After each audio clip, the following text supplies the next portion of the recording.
देखिए, इतिहास में ना कुछ कानून सिर्फ नियम नहीं बदलते, वो आने वाले कल की पूरी कहानी ही लिख देते हैं।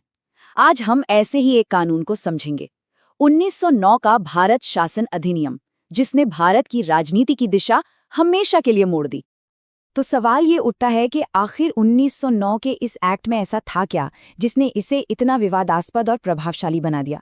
आखिर इसकी विरासत आज भी क्यों महसूस की जाती है? अच्छा, इस कानून को एक और नाम से जाना जाता है, मॉर्ले मिंटो सुधार।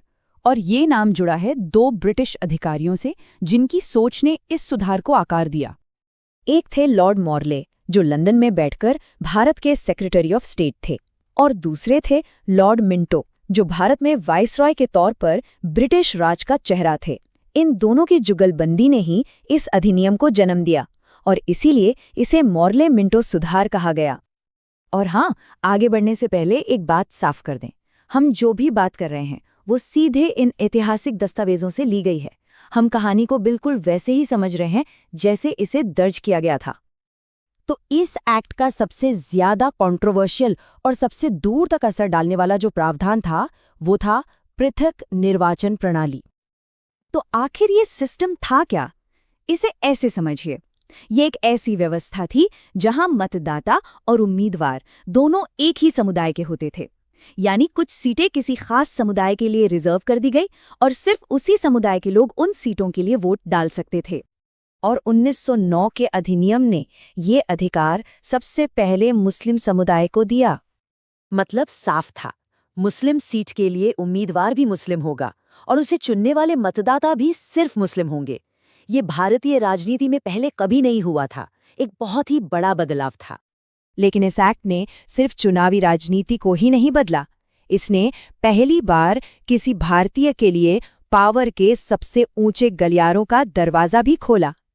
इतिहास में पहली बार वाइसरॉय की कार्यकारी परिषद, यानी वो कमरा जहां भारत के सबसे बड़े फैसले लिए जाते थे, वहां एक भारतीय सदस्य को शामिल किया जाना था। संख्या में सिर्फ एक, लेकिन ये एक ऐतिहासिक शुरुआत थी। और वो ऐतिहासिक शख्सियत थे सत्येंद्र प्रसाद सिन्हा। जी हाँ, वो ही थे वो पहले भारतीय जो वाइसरॉय की कार्यकारी परिषद का हिस्सा बने। ये भारतीय प्रतिनिधित्व की दिशा में एक बहुत बड़ा मील का पत्थर था।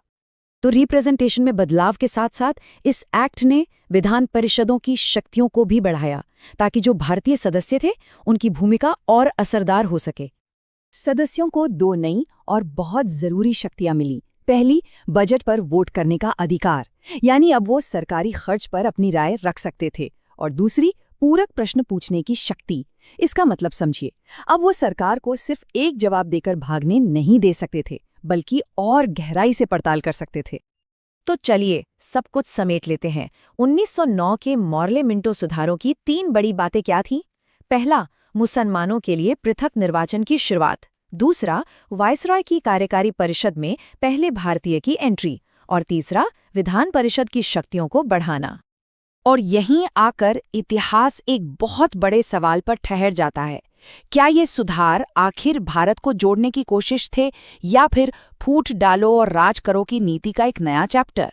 इसका असली मकसद क्या था, भारत को एक करना या उसे हमेशा के लिए बांट देना? सोचने वाली बात है, और इसका जवाब आज भी इतिहास के पन्नों में ढूंढा जाता है।